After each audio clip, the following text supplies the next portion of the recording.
What's up YouTube, K.D.M Sports here with some more boxing talk. Another fight that the fans have been discussing a lot about is, what if Terence Bud Crawford fights Jermell Charlo for the undisputed 154-pound title to make it 3 times undisputed? Who would come out on top, Jermell or Terence? Stylistically, it should be a tough fight for Crawford. I believe Charlo could actually be Terence's biggest challenge to date. Out of all the videos I've made on Terence Crawford's matchups, Charlo is taller and has around the same reach as Bud. One similarity they also have is that they rely on good footwork to get out of danger. Offensively, both prefer to take advantage of their opponent's mistakes. But again, in this matchup, I favor Bud, just on the fact that he can do it all, southpaw and orthodox.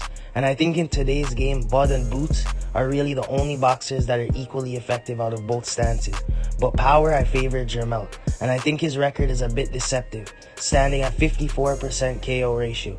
But if you look during his championship years, you can actually see his KO ratio improve.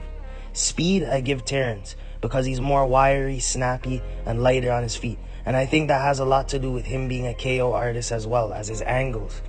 Defensively, I would give the edge to Bud, because Bud's footwork allows him to not be there while the opponent is attacking. He'll usually shift to whichever stance puts him in a better position to where he can attack you and you can't hit him. Jermell has good defense though, and has the ability to slip a lot of punches with his high guard and his amateur style springing in and out and slight movement side to side. But I think at times Jermell gets hit a bit too often. Both are well-rounded boxers. Jermell's size I think will give Terence some problems as well.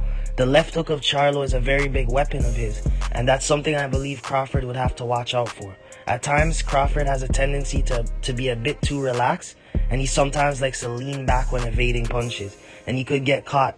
And Jermell's power is no joke at 154 in the past few years. He has a chin as well. Jermell is definitely going to be more challenging than Spence or any previous opponents.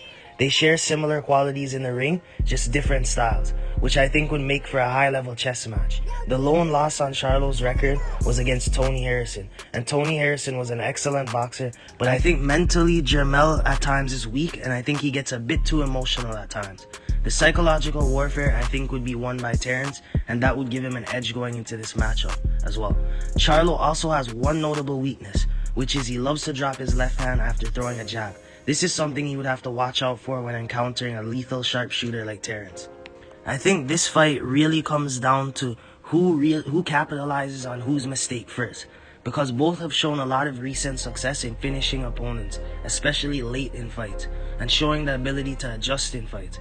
I think Terence has an edge in ring IQ, and that shows in fights, because once he's able to figure out his opponent, he rarely takes damage and it's complete domination. It would be interesting though to see a fight between two high-level boxers with quick feet, because Charlo's toughest fight was against Harrison, who was technical and had superior reach as well as height. Terence and Charlo are both around the same size, height, and reach-wise, with Terence being the more talented boxer in my opinion.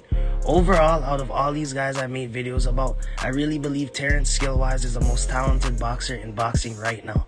I wouldn't not give him a chance in any fight, because he's proven himself and he's been undisputed multiple times. The only thing that can stop Crawford may be the weight and size advantage of these bigger guys that are athletic and have power and can move as well. It really remains to be seen what more Terence can achieve, because there's always a limit. I think this fight would be a close decision, with Bud winning by a split decision, just being a bit more versatile and the angles he's able to get on his opponents. And I think he would be able to land the cleaner shots. I really believe Charlo has a great shot though, because I believe style-wise and timing right now, it would be perfect. We don't know though how Charlo and Canelo will go, but if this fight were to take place with Bud and Charlo in this time frame, it would have been a great matchup, especially for us fans. We shall see how boxing progresses, and until next time, make sure to subscribe, like, share, and if you've got any opinions, leave it in the comment section below.